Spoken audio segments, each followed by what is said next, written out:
Marianne Randonnier, Jacqueline Bitoun, bonjour. Donc, Bonjour. vous êtes représentante, Marianne, présidente de l'association Funambule, Jacqueline qui est membre bénévole de l'association Funambule. Donc, on vous a invité ici, non pas pour parler de cirque, malgré votre nom, mais pour parler de cette toute nouvelle association qui est récente, qui est née au mois de mai 2013. Voilà, fin mai. Fin mai 2013, toute jeune association. Et qui est une énième, on pourra en rediscuter, association humanitaire, caritative, solidaire. On pourra revenir sur les adjectifs qu'on peut utiliser, ou caritatif ou solidaire, parce que parfois je sais que pour certaines associations, les mots sont importants. Canal Pourpre vous a rencontré aussi vendredi matin, puisqu'il y a une interassociation d'associations solidaires, caritatives, humanitaires.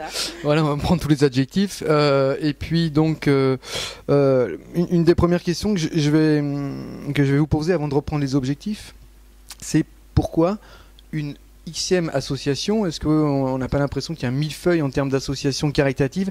Quelle est votre spécificité? Pourquoi est-ce que vous avez voulu créer une association, vous? Alors pourquoi? Parce qu'il y a une vraie demande. Il y a une vraie demande sur Bergerac et la région, enfin les communes avoisinantes, et que les associations existantes peinent un petit peu. On est, dans le cadre du Secours catholique notamment, on est quand même débordés. Voilà, parce que précisons-le tout de suite, toutes les deux, vous êtes adhérentes, membres bénévoles au Secours catholique, donc voilà. Toutes les deux, déjà, à Bergerac. Donc on est vraiment tout près de la précarité. D'accord.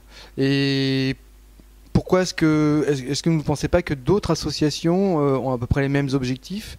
Qu'est-ce que l'association Funambule peut apporter en plus, ou quels sont les objectifs que vous visez? Quelle est votre particularité? Dans un premier temps, on a récupéré l'activité meuble du Secours catholique, qui était plus possible dans les locaux, parce qu'on voulait affecter ces locaux à d'autres choses. Donc l'activité meuble devait s'arrêter, et il y a une vraie demande, il y a vraiment des gens qui ont besoin de ça. Donc on n'a pas eu envie de laisser tomber. L'activité meuble, pour préciser, c'est quoi? En fait, les gens nous font des dons de meubles, et on les rétrocède, ou bien contre une participation si les gens ont les moyens. D'accord. C'est une toute petite participation. Donc ça, c'est ce qui se passe au Secours catholique, mais aussi dans d'autres associations. Si vous voulez venir acheter un meuble, vous pouvez très bien venir et acheter un meuble. D'accord. Et après, il y a toute l'aide qu'on apporte à des gens qui sont éventuellement dans la rue, à qui on attribue un appartement. D'accord. Ils n'ont rien, il faut les meubler, il faut leur donner du linge, il faut voilà. Et Funambule donc voulait récupérer cette activité pour pas perdre. Parce qu'actuellement, c'est une activité qui est en dépérissement au Secours catholique, c'est ça? Non, pas du tout. Non. On a passé une convention avec le Secours catholique. D'accord. Donc, ils nous rétrocèdent les meubles qui sont donnés. D'accord. Et en même temps, les bénéficiaires de Funambule sont les bénéficiaires du Secours catholique. Alors, est-ce qu'on va dire des gros mots? Est-ce que vous êtes une filiale du Secours catholique ou Non, c'est pas une filiale. Je crois qu'on travaille juste en partenariat. D'accord. Voilà. On a juste envie de continuer quelque chose qui est utile. D'accord. Madame Bitoun, vous vouliez ajouter quelque chose par rapport à cette présentation de Funambule? Non, c'est une association qui vient s'associer au Secours catholique. Voilà, d'accord. Pour faire un plus et pour... parce que bon, il faut de la place quand même. Il faut quand même beaucoup de place pour ce genre de... On va revenir sur le problème l'histoire du local tout à l'heure. Revenons sur vos objectifs. Là, on parle d'atelier meubles ou de mobilier. Ce qui nous a intéressé avec les membres de Canal Pourpre qui sont venus présenter un peu cette association, c'est pourquoi vous êtes là aujourd'hui, c'est qu'il y a une particularité qu'on oublie un peu, c'est dans vos objectifs de soutenir des personnes à petits revenus. Oui, donc des personnes qui ne touchent pas forcément le RSA, et on pourrait se dire, le commun des mortels pourrait dire, ah bon, mais alors comment ça se fait? Pourquoi ces personnes, pourquoi ils ne touchent pas le RSA, ces petits revenus? Alors ça concerne qui? Est-ce que vous pouvez nous éclairer un peu? Juste tout simplement des personnes qui sont au chômage, attention au micro, qui ont un petit peu plus du minimum. D'accord. Ça peut être des personnes qui travaillent à temps partiel.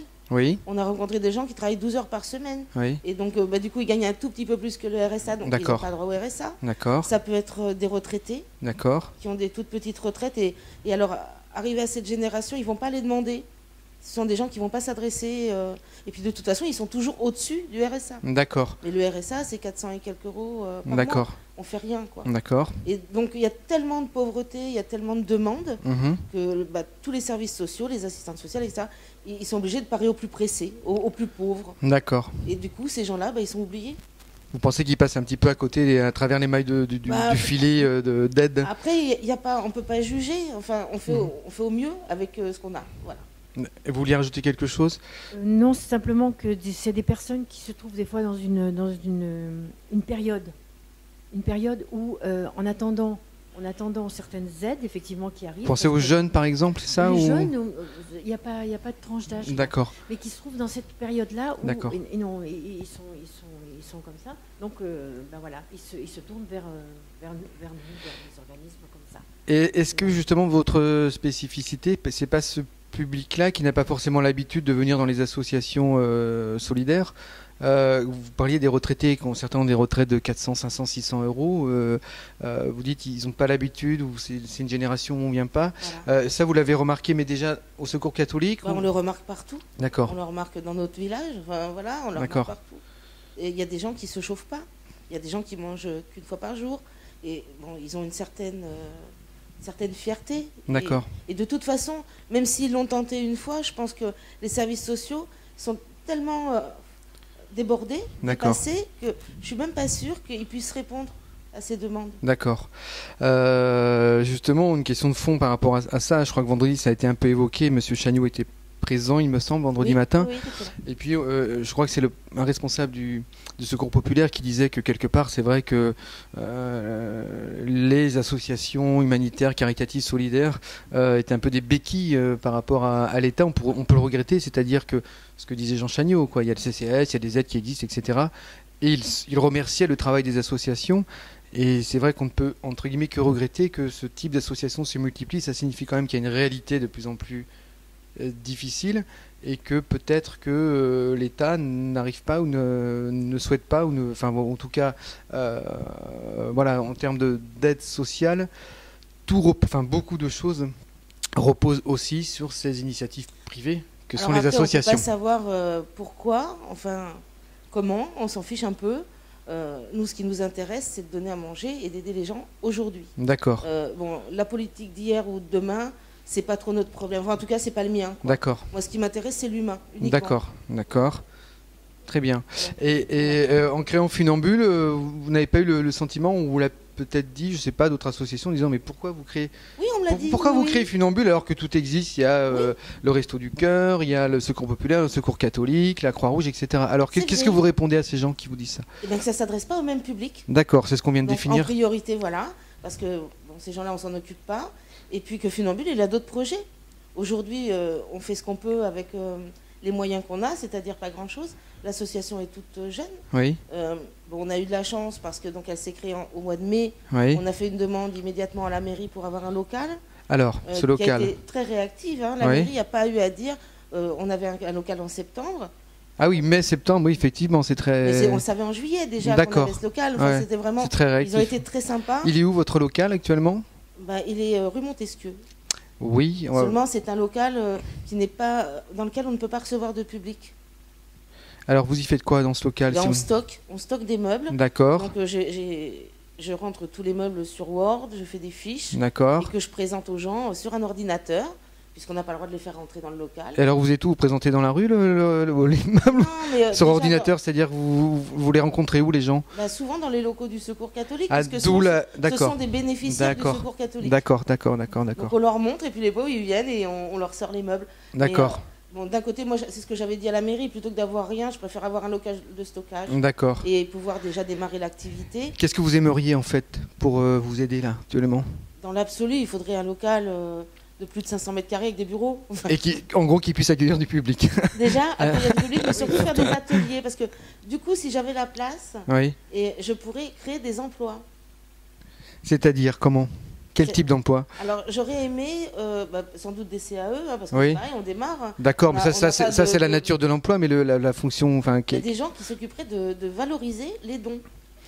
C'est-à-dire réparer des meubles, la restauration de meubles, d'accord. Tant qu'on est dans ça, j'aurais aimé aussi faire de l'intergénérationnel. C'est-à-dire si on prenait moi, dans mon idée, j'aurais bien aimé prendre des gens qui sont à ras de la retraite, donc ce que personne veut, voilà, et peut-être essayer de récupérer des gamins qui ont quitté l'école prématurément, qui n'ont pas de formation, d'accord, et qui n'ont pas tellement de chance de faire autre chose que des vendanges. Bon, c'est pas une critique, mais c'est juste que à terme, ça peut être lassant. Et voilà, peut-être mettre un jeune avec un moins jeune, un senior, qui pourrait lui enseigner des choses. Pour donner une certaine envie, quoi. D'accord. Aussi. C'est des choses que vous avez déjà testées en dehors de Funambule, par exemple. Est-ce que l'intergénérationnel, il peut exister au secours catholique? Non, parce qu'il n'y a pas d'atelier en fait. Alors déjà, il n'y a pas d'atelier, puis il Ouais. n'y a pas de salariés. Il n'y a pas de salariés. Enfin, on fonctionne que sur le bénévolat. D'accord. Mais dans le public que vous recevez au secours catholique, il y a des tranches d'âge assez différentes. Donc Ouais. on a entre guillemets un public assez qui entre guillemets consommateur qui vient récupérer. Est-ce que vous voyez des échanges entre les gens qui viennent, qui sont de générations différentes, ou est-ce que c'est très individualisé? On vient chercher quelque chose, on repart Oui, on a, parce qu'on a quelquefois des personnes qui viennent nous aider un petit peu. D'accord. Bon, tout ça, ça fait bon ménage, ça s'entend bien. Ouais. Il n'y a pas de conflit de génération. D'accord. Mais le lien peut se créer. Hein. Il n'y a, D'accord. pas de souci. Enfin, en D'accord. tout cas, il y a un microclimat au secours catholique. C'est vraiment. Alors nous, on avait reçu une association, La Seconde Vie, que vous connaissez peut-être, qui est un Oui, peu dans les je mêmes connais. objectifs que vous, Je connais bien qui Nicolas fait de la- Seconde Vie. voilà, qui fait de la restauration, aussi de meubles. Alors je sais pas s'ils ont d'autres activités, enfin on va en reparler par rapport à Ils vous. font la même chose. La En même fait, chose. ils récupèrent les meubles, la vaisselle, le linge, tout ce qui peut être donné. Et voilà. Est-ce que le travail que fait La Seconde Vie, ça a pu vous servir d'exemple, en tout cas, vous donner des idées ou... Bah, c'est ce qu'on fait déjà un petit peu au D'accord. secours catholique. Enfin, D'accord. c'était qu'on ne fait pas de restauration de meubles. D'accord, J'ai rencontré La Seconde Vie après avoir prévu de monter le funambule. d'accord. Je les ai reçus dans les locaux du secours catholique, on a discuté, on a échangé, et ensuite je suis allée les voir dans leurs locaux. Dans leurs locaux. Autre chose qui apparaît aussi dans vos statuts, c'est à part le mobilier, vous parlez d'aide en termes de moyens de transport, aide alimentaire. Est-ce que donc là on sort vraiment de l'activité purement mobilière. Comment ça peut se passer, une aide de moyens de transport ou même l'aide alimentaire qui existe déjà? Qu'est-ce que vous Alors, prévoyez? L'aide aux moyens de transport, il y a quelque chose de tout simple. Déjà, on partage notre local avec une association qui s'appelle Roue Libre. Oui, Voilà, donc déjà, pour des gens qui veulent circuler dans Bergerac ou même des jeunes un peu plus loin, il y a moyen de faire des choses. alors Avoir, l'association Roue Libre qu'on avait aussi interviewée, vous pouvez voilà. peut-être rappeler, en gros c'est une association qui c'est uniquement des vélos je crois, Oui, hein. qui récupère Voilà, des qui vélos, récupère qui des les vélos retape et qui les retape et qui et peut les aide les gens proposer. à les retaper, À les après, retaper retaper et leur donc propre vélo. bien. Et à part Roue Libre, en termes de moyens de transport, en fait, il y a- En fait, on a laissé ça très ouvert parce qu'on s'est dit que si un jour on nous donnait une voiture, il fallait que ce soit prévu par les statuts ou un scooter ou je sais pas. Ouais, On a eu envie vraiment d'élargir toutes les possibilités. d'accord. Donc dans l'immédiat, on veut faire du meuble, on veut s'occuper de ça. Ouais, Mais après, voilà, si on a suffisamment d'argent, on peut aider des gens sous forme de bons. oui, Sous forme de... Parce que, enfin, on a remarqué dans le cas du secours catholique que les gens ont de plus en plus de problèmes à payer les factures d'énergie. oui. C'est ce qui arrivait moins il y a quelques années. Mais l'électricité, etc., c'est très compliqué pour beaucoup. Oui, il y a eu un rapport d'ailleurs national qui montre que le problème des factures d'énergie aujourd'hui, les impayés en termes de factures d'énergie sont de plus en plus nombreux. Mais comment vous avez un rôle politique, même si vous dites que vous ne faites pas la politique, etc. Vous avez un rôle politique en sens de politique dans la cité. Mais comment on peut pallier justement à... Est-ce que c'est votre rôle ou la nature d'une association caritative de pallier à ça? Non, c'est pas... Rien n'est notre rôle, mais Ouais. on ne peut pas laisser quelqu'un en Ouais. difficulté. Quand il y a une famille qui risque de se faire couper l'électricité, on ne peut pas Mhm. rester indifférent. Indifférent, d'accord. Donc c'est sûr que le funambule, l'idée c'est de faire un maximum de meubles et d'arriver à en vendre un petit peu. Enfin, en vendre, disons que c'est une participation qu'on demande aux gens. Par exemple, une chambre complète dans un super bois, ça va être entre 60 et 80 euros. D'accord. Pour les gens qui peuvent payer. Oui. On en est toujours là. Ouais. Bon, maintenant, ça va faire rentrer des fonds. Et à un moment, on va avoir trop d'argent. Et on pourra les redistribuer voilà, sous forme de dons. Peut-être pour aider à payer des factures d'énergie. Oui, pourquoi pas. Pourquoi pas? Madame Bitoun, il y a un autre aspect que je voulais aborder avec vous. Marianne a beaucoup parlé depuis le début.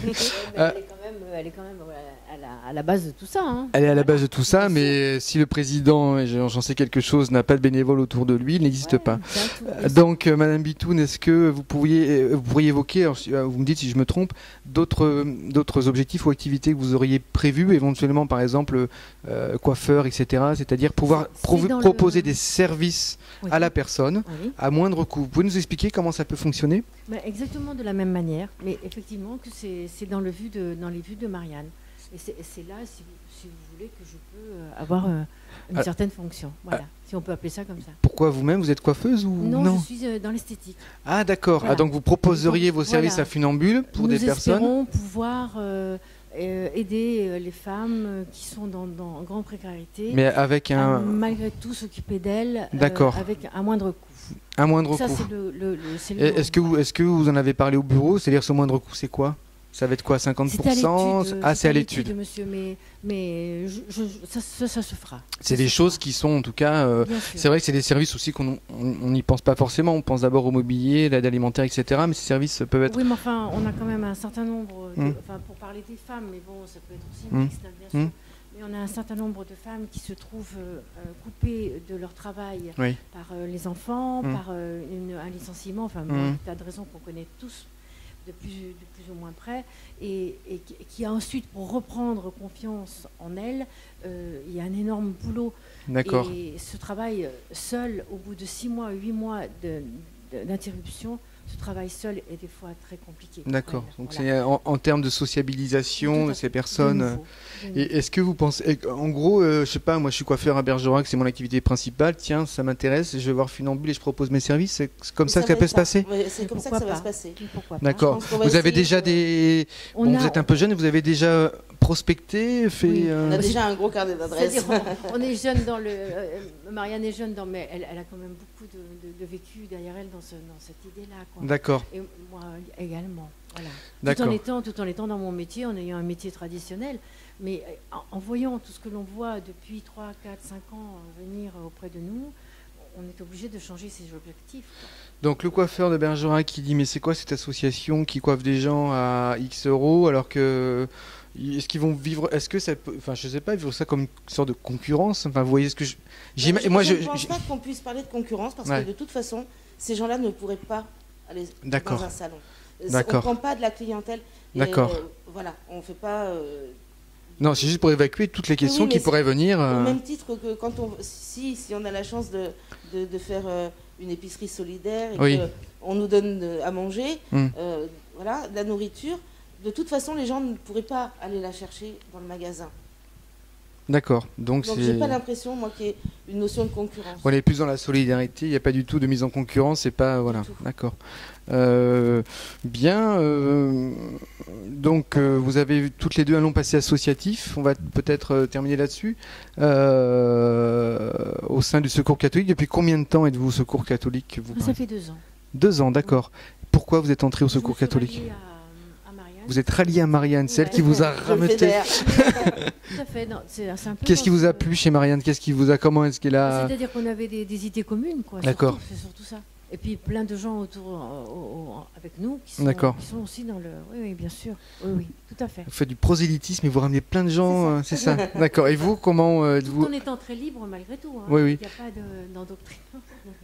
Non, je ne parle pas de prosélytisme religieux, je parle de prosélytisme militant. Il y a des échanges d'idées, des échanges de pensées. D'accord. Qu'est-ce que tu en penses? Enfin, vous voyez, moi, j'ai besoin que tous mes bénévoles soient autonomes, en fait, et polyvalents. Il n'y a pas de chef, il n'y a pas de... Micro, voilà. On a besoin, tout le monde doit se débrouiller, tout le monde doit être capable de prendre des initiatives. D'accord. Et vous, comment vous êtes tombé dans le chaudron associatif, caritatif? Moi, je suis tombée très très jeune. Très jeune, mon père était déjà dans ce genre de... Ah, c'est une filiation, c'est familial. C'est héréditaire. D'accord. Mais voilà, donc j'ai commencé au Secours catholique dans les années 90. Bon, puis après, les enfants, enfin, j'avais pas trop de temps. Et puis, dès que j'ai eu vraiment la liberté, que tous les enfants étaient élevés, donc j'y suis retournée. D'accord. Et enfin, je trouve que quand on a un petit peu de chance, la chance de pouvoir payer ses factures, d'être bien logé, d'avoir à manger dans son assiette, il faut redonner d'une façon ou d'une autre à ceux qui en ont moins. D'accord.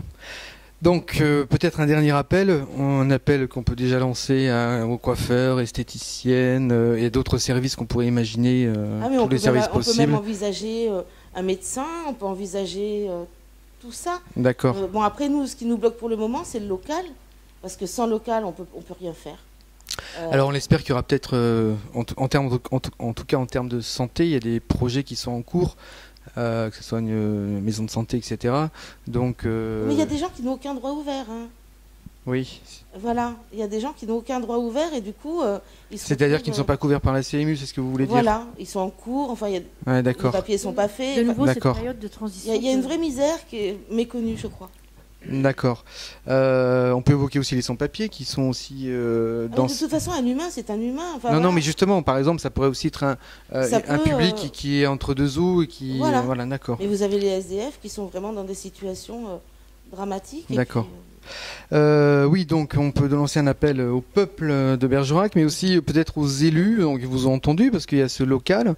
On a eu beaucoup de chance, donc là, on remercie la mairie de Bergerac. C'est une mise à disposition qui s'est fait assez vite. Et en fait, ils ont été très réactifs. Alors c'est vrai que c'est pas l'idéal pour nous, mais c'est déjà énorme. D'accord.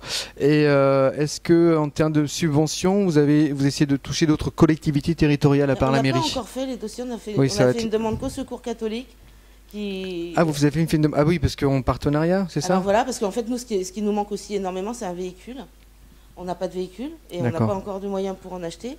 Alors, comment vous faites pour les meubles? C'est vous qui... si vous saviez, on attrape des gens qui ont un fourgon, on trouve des amis qui ont une remorque qui nous la prêtent. Donc vous allez solliciter le conseil général, le conseil régional ou la mairie? Enfin, est-ce que la CAB? On va solliciter tout le monde. D'accord, mais en termes de collectivité territoriale, vous savez qui vous allez voir? Voilà, ou pas? mais ce qu'on voulait un petit peu aussi, c'était avoir quelques mois d'existence. D'accord. Pour montrer aussi ce qu'on peut faire. D'accord. Justement, communiquer. D'accord. Ils apprennent à nous connaître. Alors, est-ce que vous avez un site internet qu'on pourrait indiquer ou pas encore? Pas encore. Est-ce que vous avez un numéro de téléphone, j'imagine? Bon, l'adresse c'est rue Montesquieu. Oui, mais l'adresse, non, il faut pas... On peut pas, oui, parce que c'est pas le siège de l'association. Donc, en gros, il faut passer par le Secours catholique, si je comprends bien. Non. En gros, il faut passer par mon mail. funambule.bergerac@gmail.com. On le mettra un, d'accord. Voilà. Il y a un numéro de téléphone aussi? Le 06 17 78 28 32. D'accord, on remettra aussi en fin d'émission pour que ce soit bien clair pour tout le monde. Marianne, Jacqueline, on vous remercie. N'hésitez pas à revenir nous voir pour... justement, on ira peut-être filmer dans vos locaux, voir comment vous avancez dans ce cheminement associatif. Est-ce que vous voulez ajouter quelque chose, un nouvel appel ou autre chose? Écoutez, c'est déjà pas mal. Si on avait un local de 800 mètres carrés, l'accueil du public, des bureaux et un super fourgon, ma foi. Voilà. Nous, on s'occupe de me ranger l'intérieur. On s'occupe du reste. D'accord, ça pourrait être un beau cadeau de Noël, par exemple. Par exemple. Noël, ce serait déjà trop beau. Très bien. Même après, c'est pas grave. D'accord. Écoutez, merci beaucoup. Et puis, bonne chance, bon courage dans votre... Je vois, en tout cas, dans vos objectifs. Merci à vous. Merci beaucoup.